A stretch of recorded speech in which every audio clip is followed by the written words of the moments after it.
സെറ്റാക്കിയിട്ടുണ്ട്. നമുക്ക് courier അയക്കാനുള്ള box ആണ് കേട്ടോ ഇതിപ്പോൾ പ്ലെയിൻ ആയിട്ട് ഇരിക്കണം, മടക്കി വയ്ക്കുമ്പോഴായിരിക്കും ബോക്സ് ആയിട്ട് ഇരിക്കുന്നത്. അപ്പോൾ ഇത് ഞാൻ വാങ്ങിച്ചിട്ടുള്ളത് ഇവിടെ വീടിനടുത്ത് നിന്നുള്ള ഒരു കടയിൽ നിന്നാണ് കേട്ടോ. അപ്പോൾ എനിക്കറിയില്ല വീടിനടുത്ത് തന്നെ ഇങ്ങനെ ഒരു കടയുണ്ട്. കാരണം മുമ്പൊക്കെ ഞാൻ കൊറിയർ അയക്കുന്ന സമയത്ത് ദൂരോട്ടൊക്കെ ചില പോകണോണ്ടായിരിക്കാം ചില പ്രോഡക്റ്റിനൊക്കെ ഡാമേജ് വരാറുണ്ടായിരുന്നു. ഒന്നാമത്തെ ചില ഫ്ലവേഴ്സൊക്കെ ചപ്പി പോകും, അതാണ് മെയിൻ പ്രോബ്ലം എന്ന് പറയുന്നത്.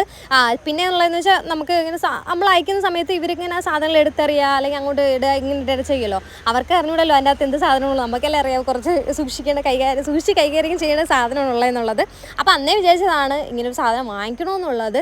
ഡാമേജ് എന്ന് പറയുമ്പോൾ മൊത്തം അങ്ങ് പൊട്ടിപ്പൊളിഞ്ഞ് പോയെന്നില്ല കേട്ടോ. ചെറുതായിട്ട് ഇങ്ങനെ ഫ്ലവേഴ്സൊക്കെ ചപ്പി പോവുക, ചളുങ്ങി പോവുക, അങ്ങനെയൊക്കെ ഉണ്ടാവാറുള്ളത്.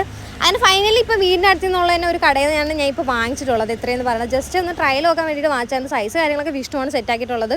എനിക്ക് ഞാൻ കുറേ പേര് ചോദിച്ചു, ആരും പറഞ്ഞില്ല. പിന്നെ ഞാൻ വിചാരിച്ചു ഗൂഗിളിൽ നോക്കാം, അങ്ങനെ ഗൂഗിളൊക്കെ നോക്കി നമുക്ക് വേണ്ട നമ്മൾ തന്നെ കണ്ടുപിടിക്കണമല്ലോ. സോ അങ്ങനെ കണ്ടുപിടിച്ചിട്ട് സെറ്റാക്കിയതാണ് ഇതെന്ന് പറയുന്നത്.